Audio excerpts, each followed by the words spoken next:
بسم الله الرحمن الرحيم. من قرية جيزان تشول وورشة الأخ أبو زهراء الربيعي بالتعاون مع أخيه أبو مجتبى ورشة أبو مجتبى ربع النجار، قاموا هذه الشباب الخيرة بتصليح رحلات مدارس قرية جيزان تشول.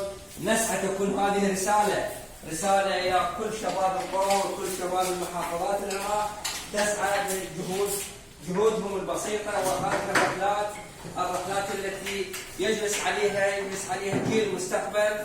الشباب جزاهم الله خير الجزاء، يشتغلوا تقريبا صار فترة وتقريبا ما بقى شيء بسيط، علما انها تحتوي قرية جيزان تشول على 4 مدارس، وهذا الاخ هو مسؤول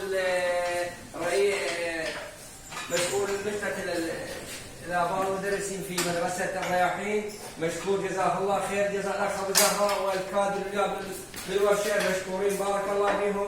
نسأل الله التوفيق إن شاء الله، ونسأل الله أن الكل تبادر هذه المبادرة الحسنة. مأجورين جزاكم الله خير الجزاء، بارك الله فيكم، ربي يحفظكم حق المسائل.